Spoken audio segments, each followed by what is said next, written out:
Now let's talk about the mechanics of the cataract surgery itself. When we're doing the surgery, there's a few things that we have to do irrespective of which way we do it. Some of you are hearing things about laser-assisted cataract surgery. So let me tell you how that plays in here. We make 2 little incisions in the eye to get inside. The pupil gets dilated before the surgery starts.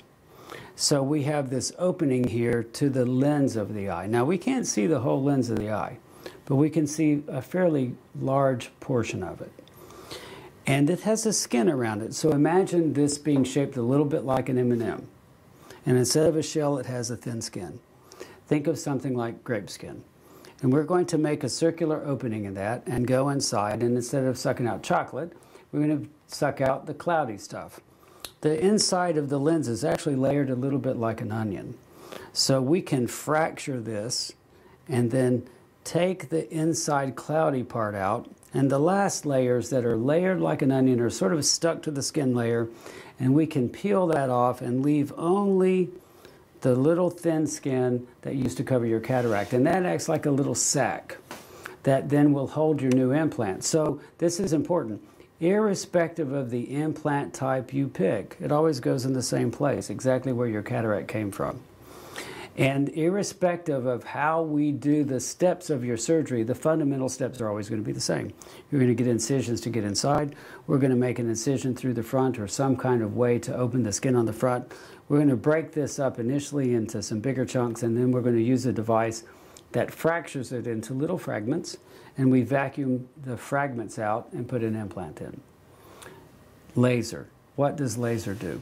Laser makes these very precise little incisions into the eye, and incisions through the skin right there that I spoke of, and it cleaves the cataract into some sections, and it does that without us touching it.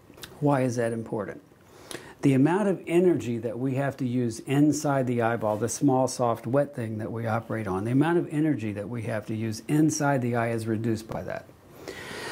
When we go in, and especially in advanced cataracts, bad cataracts, when we have to break this up and then use the device which shatters it into small pieces and vacuums it out, we must use more energy in those cases inside the eye to get that done than we do if we can do it with laser assistance. So the value of laser assistance, largely in those cases, and really arguably in every other case, is it reduces the amount of energy and therefore the kind of intraocular trauma that you can get in cataract surgery. One other thing it does. Some of you have astigmatism that isn't so great that you have to have a special lens that corrects astigmatism. In your cases, we can use the laser to make some fine, very carefully programmed incision in the cornea that will very subtly change the shape of the cornea and reduce your astigmatism. So the laser can give us more precision in reducing or sometimes eliminating astigmatism than we could with the typical technique where we do it with manual incisions, an instrument in my hand placed on the eye. So laser can help us with surgery by reducing trauma, and it can help us with astigmatism by doing it with laser-guided precision. That said, we've done thousands and thousands of cases with manual instruments, and you can have this assurance that no matter what we do, it's going to be the best, safest, most accurate surgery we can do with whatever technique you pick.